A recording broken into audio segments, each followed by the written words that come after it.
replacing the position. Probably adding more positions from the coalition perspective, the Coalition Leadership Council perspective. So we're not going anywhere, but you may see just a little bit of a pause as we try to figure out how to fill the role that Jeremy has been doing such an amazing job at over the last year and a half. So I just wanted to let you, maybe that's my update. So.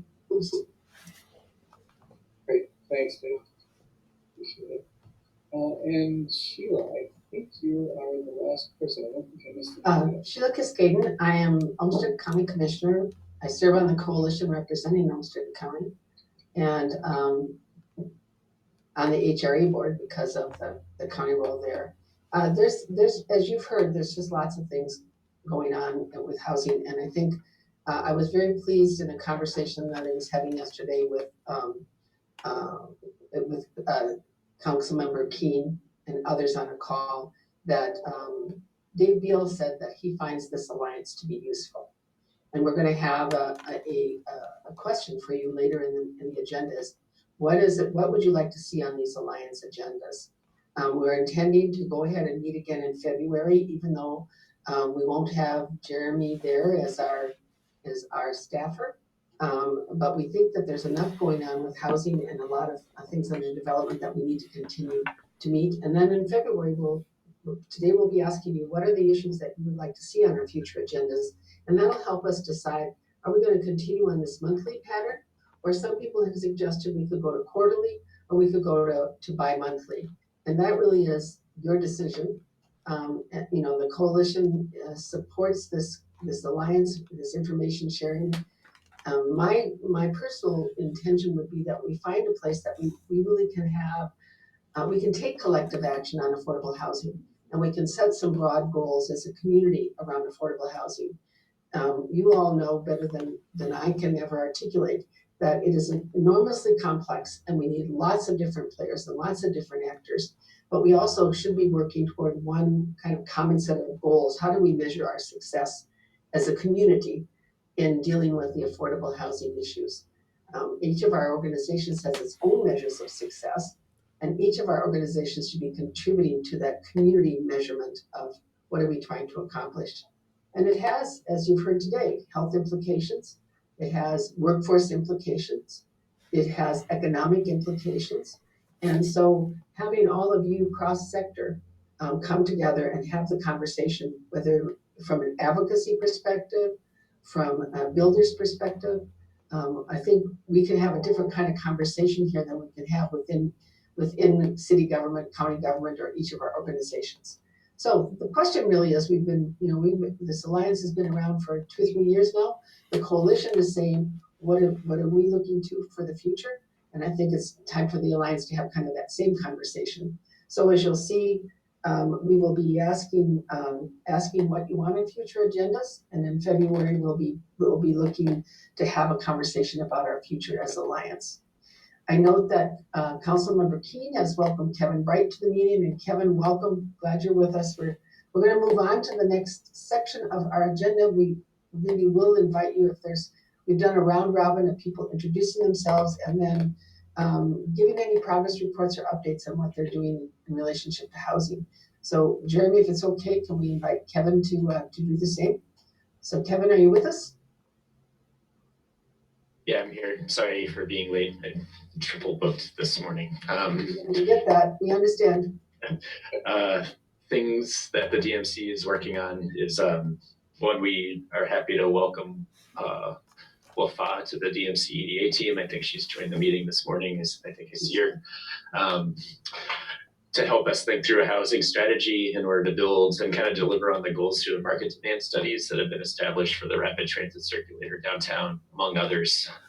Basically suggesting within the overall county needs that a certain number of downtown housing units can be built and the market could absorb within that larger whole.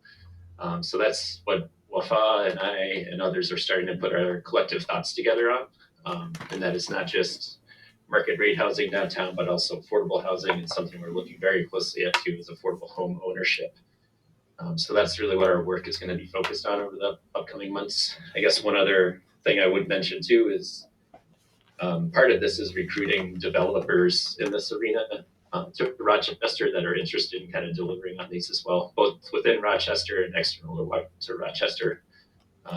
With that in mind, we're putting together and welcome others to help us real estate summit in May, focused on on housing in Rochester, as a way to help voice very clearly what our needs are, what are some of the financial tools that we have available to us across all of our collective agencies, and also highlight some best practices from other communities and within our own community that we're hoping developers will act on in order to help deliver our housing needs, as well as address kind of the housing needs that we know have are addressed within the Maxfield study.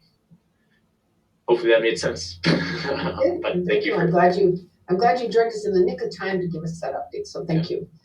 And those of you who are new to this call, Jim Miner is a local realtor and loves numbers, and he has been putting together reports for us periodically and then because he's so intense with data, and I am not, maybe some of you aren't either, I've said to him, okay, Jim, well, tell me really, this is your field. What does it mean to you? So today he's going to give us a 2021 data update and his thoughts. I would say I think Jim would acknowledge that these are his thoughts. He likes to engage in discussion. So you may agree with him, we may not, but let's hear what Jim has, what data he's compiled for us and what his thoughts are about what this data tells us. So Jim. Very good, Jill. Thank you. Can you see my screen? Have you done that share thing? Let's see it. That's a yes? Yes. Okay, yes. Pretty good. First of all, I want to suggest to people, if you have not driven behind Ivy West, you need to take a field trip out there. There are 3 major buildings under construction. One is affordable and one is senior, and I don't know what the other ones are, but they keep building out there, and you need to take a field trip out there. I took a friend of mine out there yesterday, and if you live southeast, you sometimes don't get northwest, and it would be a good thing to go out and take a look and see. So this is going to be some of the data. I don't interpret the data, just give it to you. So let's see what we got.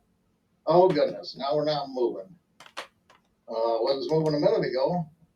Now we got there we go. There you go. I put together some county data, and we will take this, kind of quickly, but you can kind of see what has happened since 2016 in each of the 10 or 12 counties in southeast Minnesota, and that's just kind of the way it is. So you can take a look at that. And by the way, if you want any of this data, just send me an email, and I will get it all to you. These are the average sold prices 2016 through 2021. And you can see that every county has gone up substantially over that period of time. As a matter of fact, Wabasha County was 15% year over last year, and Waseca was 17%. So we're not alone. Median sold price by county, and we got a couple of percentages there as well. Waseca County, the median price was up 20%. Days on the market by county, we're no different than any other county around here. The days on the market are low and sometimes getting lower. Sales by county as a percent of all sales, 0 to 300,000. I think in the affordable area, we're always looking at how many houses. Jim, I'm going to interrupt you. I'm sorry. You're going so fast. You've looked at these charts. We haven't. So I think if you give us a few seconds on each chart, we'll learn more. I will. Thank you. Thanks for that, Sheila.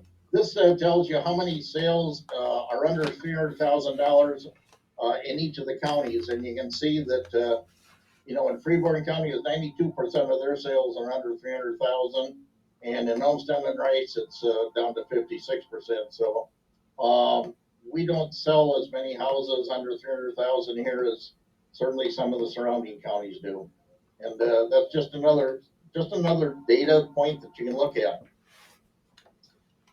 Dave Don's got to kind of tell us about this because I looked up the AMI for the last 6 years, and this is the last 2 years, or comparing the median sold price to the to the AMI. The AMI is, this is the AMI, the area median income from 2020 to 2021. So you can see some of the counties actually went down in AMI. Olmsted County, their AMI went down, and some of them went up substantially. Don't know about that, Dave. Can you shed any light on that? Dave, are you there? Yeah, I can, just, I mean, AMI is calculated every year, by HUD, its number, yes, you see some of these have some substantial differences. I don't know all of the details why, for example, this is the first I've seen of the counties around, so I don't know why there are thank you, Jeremy, the area median income. So half of the families earn less than this amount and half of the families earn more than this amount. So as you look, I think if you look at what that looks like and changes, it's just another data point to talk about the economic vitality of an area. I might also add that Dodge County is coupled in with Rochester, so they are the same. Wabasha County is coupled in with Metro, and I think it's Houston County is coupled in with La Crosse, and I've got that in another chart. I think those a little asterisk comment on that. This is the ratio of the area median income 2021 to the median sold prices, and once again, Dave, I put these ratios out there. Maybe you can explain what they are. Well, I think they're simple, straightforward ratios to say, the home sale value is $300,000 in average in Olmsted County, and the average income is roughly $1,000, or $100,000. So I think you see, as that ratio gets higher, the housing becomes less and less affordable based on your income. One thing that would be interesting, I love this, Jim, that you track this for the first time. I think one thing that would be interesting for us to do is to track this back for the last 5 to 7 years, as our housing prices in the region and across the country have skyrocketed. How has this ratio changed? And really, that is an affordability index. And so if you go from, as you see, Mower County, you're at 2 you're 2, Olmsted County, you're over 3, you start to understand the significant differences in affordability based on the income. Thanks much. Rochester single family data. We can see that the red line is 2021 and pretty consistent with what has happened over the past several years.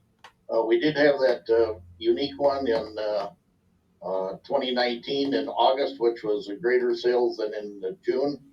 Don't know why that happened. These are closed year to date, single family only. We did do a 4% increase last year over previous years. We are moving up. Obviously, there's no inventory to sell. If there's more inventory, I'm sure we would sell more. Days on the market dropped 44% from last year. That continues to go down. You saw that in all the other counties as well. Average sold prices are up 13% for single family homes in Rochester, 361,000. I know Dave loves that figure. He likes that one all the time. And the median sold prices are also up 14% to $310,000. Single family only, keep in mind. So obviously the slope just keeps going higher and higher and higher. And until we build more houses and add to the inventory, that price will go up because it's a supply and demand factor, in my opinion. Condo, townhome, and twin home data. Once again, the red line is this year, and we did do pretty well in June and July this year. June especially, not July so much. Townhome sales are not as predictable as single family homes. Townhome sales jump all over the place, it seems like. Year to date, we dropped 11% in the sales of townhomes and twin homes and condos. We still sell a lot of used condos, no new condos in Rochester for a long, long time. Average sold prices went up, but the median prices did not. The median prices were pretty average. Days on the market went down because obviously the inventory is also down, and that's a factor. I'll slow up again, Sheila, sorry. The absorption rate is, how many houses are on the market at any given time, and, last year we sold 1,931 single-family homes, which, on the January 1st, there were 108 homes on the market, which meant there were a 20-day supply. I looked last night because I like to give as up-to-date information as possible. Last night, there were 89 single-family homes on the market with the days of availability of 16.59 or 17 days. I don't recall, but I think last year, maybe it was about this time, there was also very low number of single-family homes available. That's kind of incredible, in my opinion. Condo townhomes, last year we sold 455. There was a 17 available on January 1st for a 13-day supply. So once again, not very many condos and townhomes available on the market. Market share of single-family homes is Jeremy. Jeremy loves this one. You can see what's happened since 2012. 2012, we had 225 homes on the market, 0 to 100,000 sales. Closings, last year we closed 9. 100 to 200,000, 825 in 2012. Last year we sold about 225, or about 1/4. And you can see what's happening to the 2 to 300,000. We went from 350 to 750. And that just continues to go up, and the more expensive houses are even increasing more. 4 to 500, we sold 38 in 2012, and last year we sold 201. So that continues to see that, and that's from 0 to 500,000, and from 500,000 to 2 million, we can see the same thing is happening. We are selling more and more higher priced houses. Last year, I didn't put this one in here, but last year we sold, I think it was 37 homes over $1 million in Olmsted County, and that's a lot of dollar sales. By the way, anytime you have a question or comment or a thought, just let me know and we'll stop there at that point. So in 2008, from 0 to 100,000, we had 8% of the market. Last year we had 0. You can kind of see what happens with that red line. It just continues to go down and down and down. And that's what happens with the market share. That's a Jeremy one. Jeremy asked for this one. It's kind of fun. From 2008 to 2016, 50% were under 200,000. From then 2021, we had less than 13%. So that's what kind of happens with that under 200,000 range.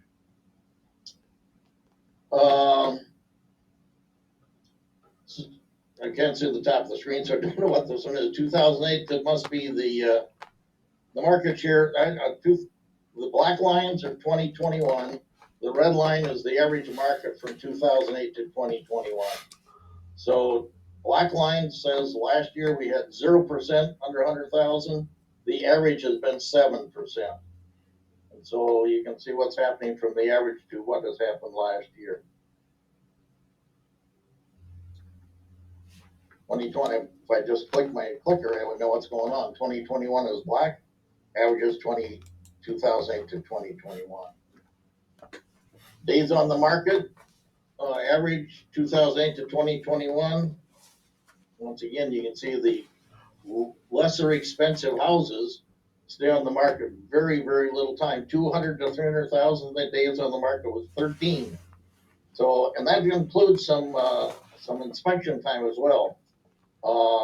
Many of those houses were never inspected because they knew if they were inspected, they wouldn't get the contract.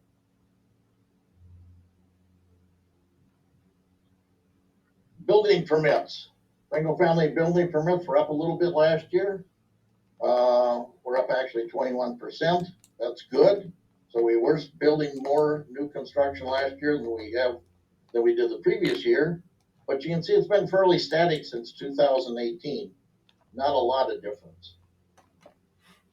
Townhome building permits were up substantially year over year, but about the same as they were in 2019.